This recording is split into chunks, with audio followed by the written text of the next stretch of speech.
B'Shem Hashem na'aseh v'natzliach. I wanted to thank the doctor for inviting me. And thank you for everybody being here. I was asked to speak about the 3 weeks. And it's a topic that actually was my Rosh Hashiva's yortzeit yesterday, Rabbi Weinberg, the Rosh Hashiva of Ner Yisrael. And he had a lot to say about this. There's a famous Gemara in Shabbat on Daf 31. Lamed Aleph, Amud Aleph. It says that Amar Rava, Besha shemachnisin Adam ledin, Omrim lo nasata v'natata be'emuna. This is a famous Gemara that after 120 years, when you pass and you meet your Creator, they ask you 6 questions. The first question is, were you honest in business? The second question, which we owe a great amount of gratitude to the people that organized this get-together, is Kavata Itim LeTorah. You need to have a set time every day of your life to learn Torah, both in the morning, at night. Because Itim means 2 times. Once in the morning, once at night. Like I tell, the Chafetz Chaim writes in his Hagdama to Mishnah Berurah parenthetically, like I tell my congregants and my students, just like you need to eat every day, you need to learn every day. So, now, the third question is, Asakta b'pirya v'rivya, did you engage to try to get married and have children? That's question number 3. The fourth question is what we want to talk about today, Tzipita Leshua, which means, did you await God's salvation? Were you looking forward to Mashiach? Now the fifth and sixth question is, Pilpalta b'chochma, did you learn Torah in depth? The sixth question is, Havanta davar mitoch davar. Did you learn Torah in such depth that you have bina, that you were able to understand one thing from another? Right? The Gemara ends that in the end of the day, all of these things are wonderful, but the crown jewel of everything is to fear God. So we see over here something very fundamental. Now the Rosh Hashiva Zatzal Rav Weinberg, Rav Shmuel Yaakov Weinberg, said something amazing about this Gemara, which is, if you actually think about it, it's life-changing. He said, why these 6 questions? He said it must be the goal of each and every one of our lives is to do these 6 different things. Right? If you're the owner of a company and you tell your employee, your secretary, your COO, your manager to do X, Y, and Z and he doesn't do it, so you ask him, why didn't you do it, right? So it must be that the reason Hashem put us on this world is that He expects of us to learn Torah, to be honest in business, right? That's the goal of the Torah. That's why if you don't fulfill your goal, Hashem says, He questions you. I put you in this world for this purpose. Were you faithful to your purpose or not? Now, one of these is that we need to always anticipate and want and look forward for Mashiach. And this is what the 3 weeks are about. The 3 weeks, now by the way, parenthetically, the Arizal says, how can we be Yotzeh, fulfill this Gemara every day of our life? He said the most important time is 3 times a day in Shachrit, Mincha, Arvit, when we say, Ki lishuatcha kivinu v'sipinu kol hayom, we say, God, we anticipate and want your salvation, Mashiach, the entire day.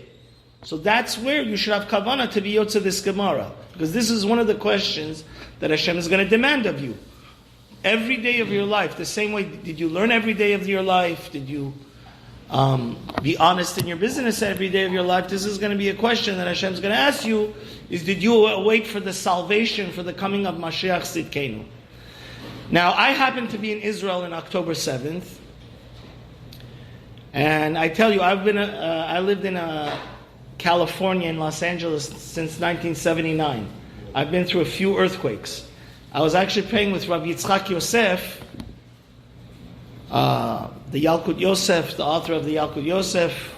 I was literally sitting I was at the front table, and when the first bomb happened, it was scary.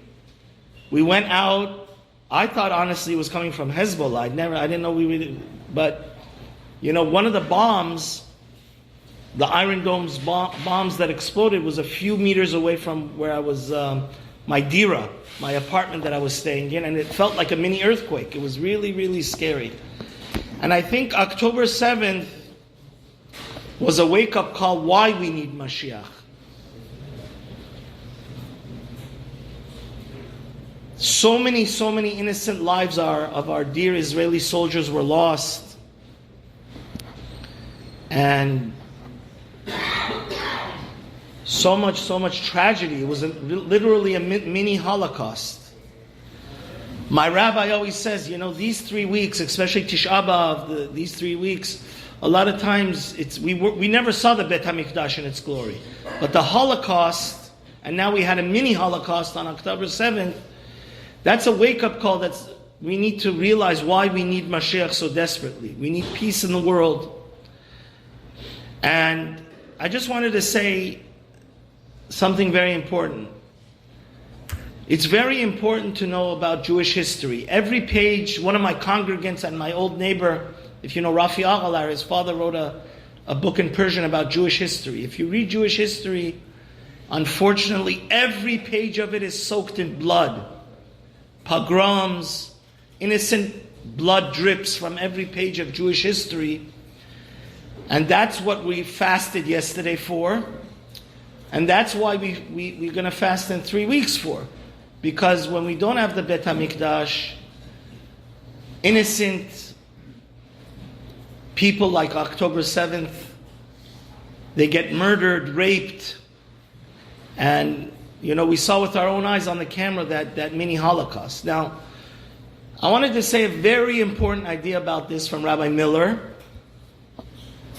My grandmother just passed away. I said this at her memorial, and I think it's a very, very important idea because it has to do with this parsha. Rabbi Avigdor Miller Zatzal, the Mashgiach of Chaim Berlin, says such a beautiful idea that kind of encapsulates, I don't know if you guys have learned Tanakh, Nevi'im, but it's really, really depressing when you learn a lot of it. I tried to learn all of it with my son, what the Midrash says. If, by the way, you want to learn it with the Midrashim, there's a Midrash says on Nevi'im, Rabbi Miller says that the greatest tragedy in the history of Judaism, our lives, is not necessarily the destruction of the first temple that the Babylonians, Nebuchadnezzar, destroyed, or the destruction of the second temple that the Romans destroyed. The greatest tragedy in Jewish history is, you have to understand, what did God tell us before He gave us the Torah? He said, "Va'atem tiyu li mamlechet kohanim v'goy kadosh," which means Hashem said, "I want you to be a nation of kohanim, ambassadors." Just like a kohen blesses all the Jews and is a teacher. We know the classical rabbi. There was no such thing as a rabbi. The classical leader, spiritual leader of Jews was who? The Kohen. That's why we have to give him 36 different gifts. Kisifte Kohen, like it says in Malachi, the end of Nevi'im, Kisifte Kohen, Yevakesh Torah mipiu, Kibalach Hashem Savakotu. Right? He's the angel of God that he teaches you Torah. So, the Kohen is the classical teacher of Torah. And the greatest tragedy of Jewish history is that when God told us we need to be a nation of Kohanim, right? We need to be like the prophet Yeshaya tells us. This is all about the Churban. Or legoyim nataticha. You have to be a light unto the nations. Now this stuff is so popular, it's even in the United Nations. When, these psukim from Tanakh. Now, the greatest tragedy of the Jewish history is that we Jews, instead of being leaders, of being Kohanim, we be followers. And that's the whole, if you really want to summarize in one sentence the entire Jewish history, You know how many Nevi'im God had to send us? Pinchas, this week's parsha is Pinchas. And I want to tell you something very important from the Shloah HaKadosh. The Shloah HaKadosh says, it's never a coincidence. If you always look, the Haftorah and the 3 weeks happens during Parshat Pinchas. You know that. The Hasidim, in the Hasidic Kabbalistic books, it talks about that. For example, let me tell you. Before Shavuot, we always read Parshat Bechukotai, right? Because it has to be the curses to tell us, hey, Torah is not extra credit. It's not a game. If you don't keep it, you get all these curses, right? And we always read the Parsha of Kitavo that has the curses right before Rosh Hashanah. So always we have to understand, there's no coincidence. The Parsha and the date of the year, it's no coincidence that Parshat Pinchas happens during the 3 weeks. And if you look, always 90% of the time, this year didn't happen because we had an extra month, but 90% of the time, the Haftarah of Pinchas is always the Haftarah of the 3 weeks. Because we have to read the 3 Haftarahs that talk about the destruction of the temple. Now, when I was in Santa Monica for almost 20 years, I had the honor that there was my most popular class there, believe it or not, was from NJOP, the National Jewish Outreach Program, that they teach people how to read basic Hebrew in 8 to 12 weeks. And I got an email from them once that they went to Manhattan and they interviewed 1,000 Jews. Now, out of these 1,000 Jews, how many of them do you think knew the 10 Commandments? Actually, I've tried this on thousands of people myself since I saw this article. Unfortunately, over 90% of the Jews could not tell you all of the 10 Commandments. I tried it on a lot of people. A lot of people think Yom Kippur is one of the 10 Commandments. Or kosher. And you know what? It was even scarier. 90% of the people knew who cheese and crackers' mother was. Yamach Shemo v'zichro. JC. But they didn't know who Moshe Rabbeinu's mother was. And this is exactly what Rav Avigdor Miller talks about.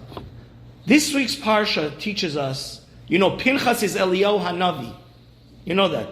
Kabbalistically, either he lived or it's the same, he's a reincarnation of Pinchas. We start off the 3 weeks with learning about Pinchas because what happened in last week's Parsha? It's the whole story of the tragedy of Jewish history.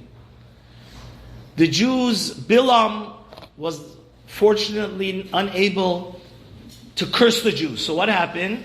He gave a terrible advice, because you know, what does Hashem hate the most out of everything? Hashem hates zenut. Hashem hates idol worship, and people that commit what? Sexual immorality, sexual sin.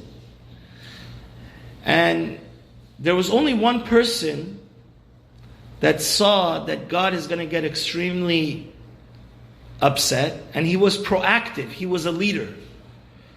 The 24,000 people that unfortunately slept with the non-Jewish women and they did idol worship, the 2 cardinal sins, and they slept with the Moabite women, they were all doing the tragedy of Jewish history, which was being followers. But Baruch Hashem, we had one leader, Pinchas Eliyahu, that if you look at the Ramban, I urge everybody to look at the Ramban in this week's Parsha. It's a very important Parsha. What does the Torah say? Pinchas ben Elazar ben HaKohen bekano et kinati velo chiliti et bnei Israel bekinati. Hashem says black and white that if Pinchas, let's say Pinchas would have been a follower, passive, not been a leader, what would have Hashem done to Klal Yisrael? The Ramban says black and white. It could be the majority of Klal Yisrael, of the nation of Israel, would have been wiped out because they had done such a... But since Pinchas was zealous and swift, and he took initiative, and he was a leader, what happened? He stopped literally a Holocaust. Look at the Ramban. The Ramban's lashon is a scary thing. He says that it could be the majority, you know, kelaya. What does kelaya mean? To wipe out. Hashem says, because of Pinchas, I didn't wipe out the nation of Israel.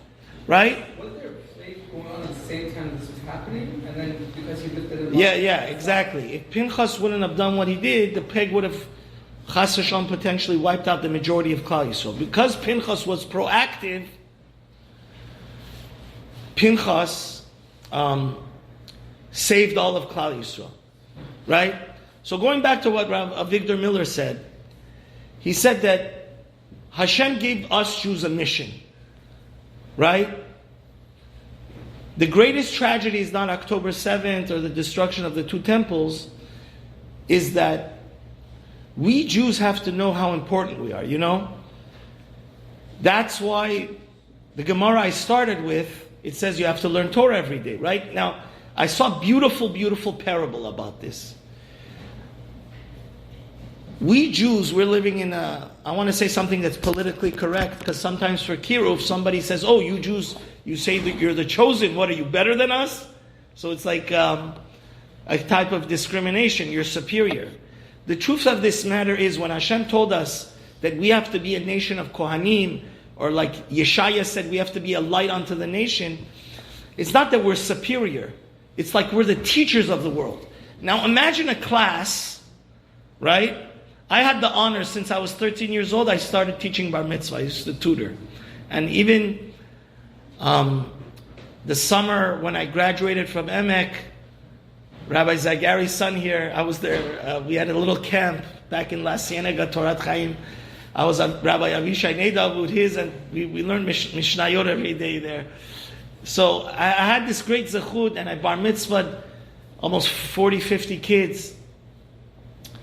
Imagine a class where the teacher becomes the student and the teachers run the class.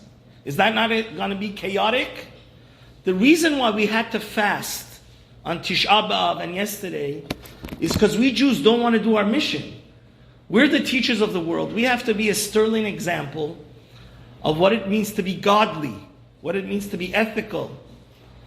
That first question in the Gemara, Nasata v'natata be'emuna. You know that one of the great Bali Musar of our generation, Rav Matasyahu Solomon, once giving a speech about how important it is to be honest in business. So there's a crazy midrash from the Smag. The Smag is one of the great Baalei Tosafot. He wrote a book that he writes the Taryag Mitzvot. You know, the Sefer Chinuch has his list of the 613 commandments. The Rambam has his list.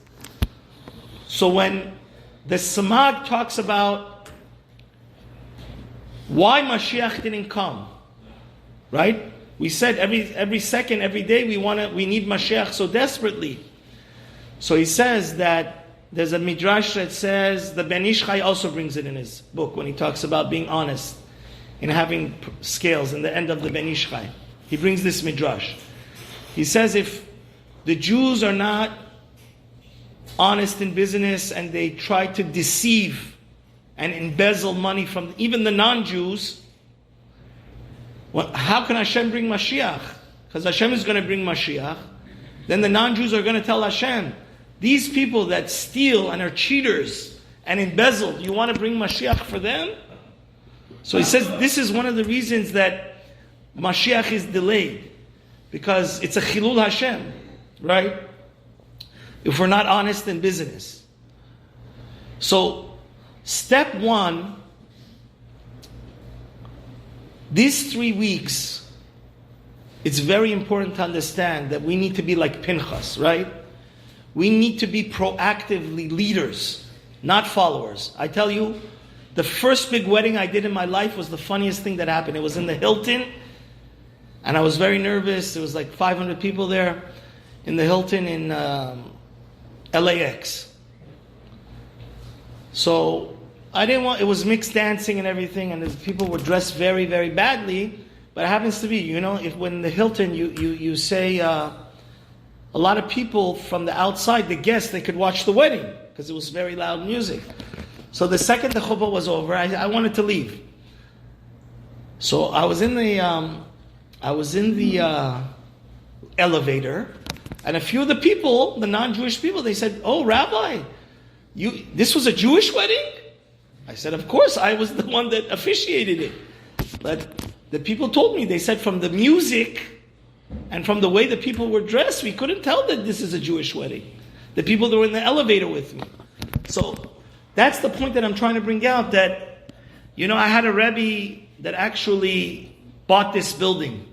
My father was very close with him, Rav Eliezer ben David. If you know the history of this building, and 1026 Robertson is the Rabbi Eliezer ben David of Elad that created Jewish institutions. He's the founder of Or Hamed. He bought this building, and then later Rabbi Zagari reimbursed him for the other half. So Rabbi Eliezer ben David said that one of the most important things is, we Jews, everybody knows that you have to eat kosher, right? But he says a Jew that listens to non-Jewish music, by the way, you're not allowed to listen to music this 3 weeks, but a Jew that dresses, I'm telling you, my family is in the real estate business. Baruch Hashem, I learned the whole day now. I don't have to show the different buildings and the different houses, but I kid you not, there was once a house near my house in West LA. Every single one of the tenants was either a doctor, a lawyer, they were roommates, and they all had a credit score above 800. I saw their credit report. So these people were very professional on their thing. I asked them, where did you go? He said, I went to Harvard, I went to Yale, I went to UCLA business. But when they were talking to each other, every other word was the F word. Every other word. And Harav ben David said, that Chas v'shalom, if we Jews, we adopt the culture of the non-Jew. You talk like a non-Jew, you listen to their music, you watch their movies, so you're a kosher non-Jew. Okay, you eat kosher, but who's your essence? That's going back to what I was saying. You're being a follower rather than a leader. And that's the tragedy of Judaism. I just want to say one other thing about this idea that's very important from Rav Weinberg. Rav Weinberg said, we know that historically, we've been through many galut, right? We were in Egypt, we were in Greece, we were under the Romans, right? We were under the Persians, right? We were under Achashverosh and Nebuchadnezzar.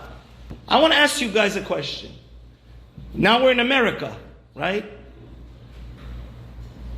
And when the second Bet HaMikdash was destroyed, and the first Bet HaMikdash was destroyed, Yemach Shemam v'Zichram, the Romans and the Babylonians killed so many Jews that rivers of blood, it says it in the Midrashim, and the rivers of blood of the Kohanim and the Tzaddikim would go in in Yerushalayim.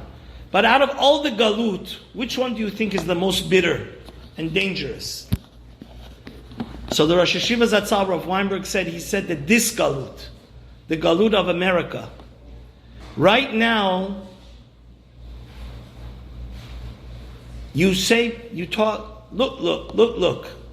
All of us know, nowadays we have Google and the internet.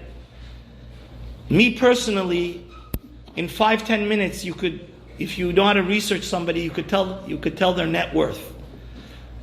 Around the world, whether in London or New York or Cedarhurst or Beverly Hills or Beverlywood or Bel Air, who has the most expensive and extravagant houses? The Jews. On the Forbes 500, who's the CEO and owns the biggest corporations? Google is owned by Jews. Dell Computer, the head of Disney, the biggest businesses. Many times, and I think this is why Hashem sent us October 7th, sometimes the Rosh Hashiva said, this galut is the most bitter. You know why? Because imagine if, God forbid, somebody has cancer, right? You have a very bad sickness, but you don't know that you have it, right? So if you don't know you're sick, can you go to the doctor and get chemotherapy and heal yourself? The same thing the Rosh Hashiva said about this galut. Baruch Hashem, we've been blessed like never before, right? Who throws the most extravagant? I was talking to a mashgiach, by the way. He told me that he heard over 100 times the Armenian people that were working in the kitchen when the people throw these $1 million, $500,000 weddings, They were literally from jealousy cursing the people. Wow, this guy he spent $100,000 on flowers. This is a symptom of the sickness of being a leader, a follower rather than a leader. But the Rosh Yeshiva Zatzal said that this galut is the most dangerous. First of all, you know that in many cities there's 70% assimilation. You know that? So I had a second cousin that got married on Tisha B'Av. I had a cousin that got married on the last day of Sukkot. You understand? Many people, now why is this the most dangerous and bitter galut? Because many people, they have everything. They have the best cars, they have the best business. They go to Aruba, Hawaii, they travel the 7 seas, they go on a cruise, they have all the money in the world. They don't see the need for Mashiach, you understand? So if you don't know you're sick, then you never look to get the solution. So we have to know, October 7th, honestly, I want to say something to everybody and I'm going to end with this.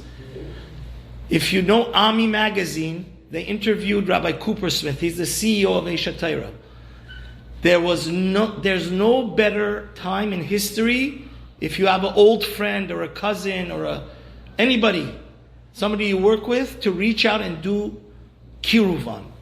Because right now, Hashem woke us up. Yes, it's true. Baruch Hashem, B'li Ayin Hara, we have the best houses and the best businesses.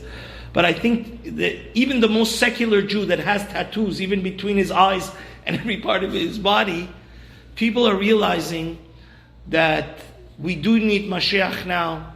And I just want to end off with a beautiful, beautiful idea I heard from the head of the yeshiva of the Ramchal. His name is Rabbi Sriki. He actually lives right next to my sister. He said, Al Pi the Arizal,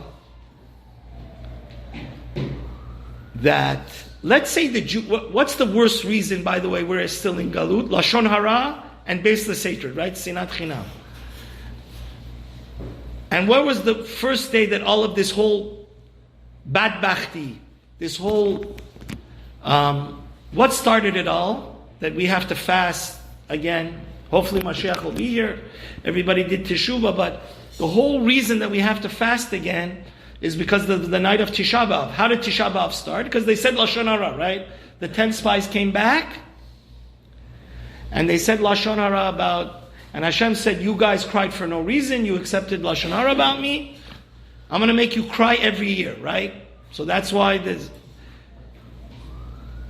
even the Spanish Inquisition, the first temple, the second temple, everything, all the bad bachtis of the Jewish nation happened on Tisha B'Av. But the Arizal says something so glorious. We want to end off on a positive note.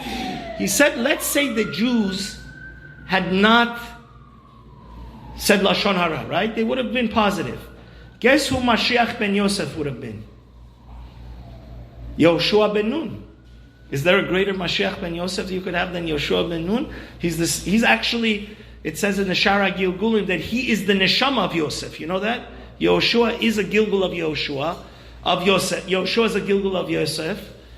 And guess who Mashiach, and you know which day would have been the day of his coronation that we would have made him the king? Yesterday. Which means if the Jews had not sinned, the day that Mashiach ben Yosef would have been kinged as our Mashiach was the day of Shiv'asar B'Tammuz. And who would have been Mashiach ben David? Kalev ben Yefuneh.